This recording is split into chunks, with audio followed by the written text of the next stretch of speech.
Welcome to our 5 on 5. We're joined by Congressman Greg Walden. Congressman, thank you for being here. Good to be with you. So we're talking about Facebook. There's a lot going on with the data breach.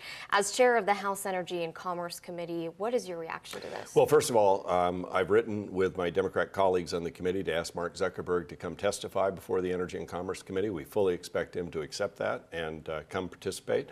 Look, we want to know what users were promised and what really happened with their data. We want to know how long that's gone on. When we had a briefing at the staff level with his senior staff, they couldn't fully answer all of our questions. Some of them said it goes back before their time there. He's the biggest stockholder. He created this marvelous company. It's an incredible platform worldwide.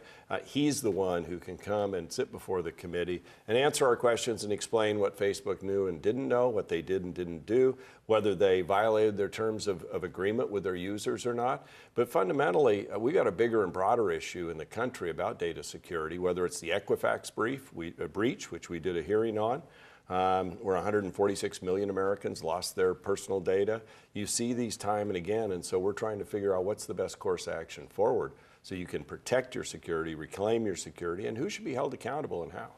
As far as your role as chair of that committee, what is your #1 priority? Well, my #1 priority as chairman of the Energy and Commerce Committee is combating our opioid epidemic, where more people die each year than lose their lives in automobile accidents.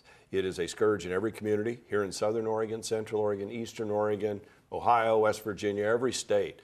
And we've got to tackle the illicit drugs that are coming in, the fentanyls and carfentanyls and the synthetics that are killing people. We need to get help for people who have an addiction because this is a very addictive situation. And we need to assist in law enforcement. We need to assist in better information between your doctor and your pharmacist. We've had people who have told their physician they are recovering addicts and shouldn't be given opioids only to end up getting a prescription and dying. Communities don't know where to access the federal help that's there. We just approved $4.3 billion into programs to assist states and communities in this endeavor. There's much more work to be done. So we're both doing an investigation in what's happened and looking at legislation going forward for enforcement, treatment, and then insurance and Medicaid coverage. And we'll have another hearing April 11th, we just announced, on the coverage piece. We'll probably have a couple dozen bills before the committee. And we'll mark up legislation before Memorial Day. Hope to have a package of bills on the House floor early June. Congressman, thank you. We're going to take a quick break. Stay with us. We'll be right back. Welcome back. We're joined by Congressman Greg Walden. There's been a lot of talk about gun control with the recent school shootings. What are your thoughts on this? Well, first of all, as a parent and a community leader, I want safe schools. They should be there for learning, not where you go to fear about violence. So there are a number of things we're doing in Washington to address this. One is funding about 13 different categories of mental health services and training for active shooter training for schools, training for law enforcement, mental health counseling, ways to intercede to prevent violence in our schools, whether it's guns or knives or whatever it is. The studies show 80% of kids who are going to create a violent act tell somebody ahead of time. And certainly in some of these situations that occurred. How did we drop the ball? We need to figure that out. How do they not get into the right treatment modality? We need to do a better job on background checks. I favored banning bump stocks, which is what the shooter used in Nevada. The last administration made them legal. This administration now is making them illegal. I don't know why they were ever legalized to begin with.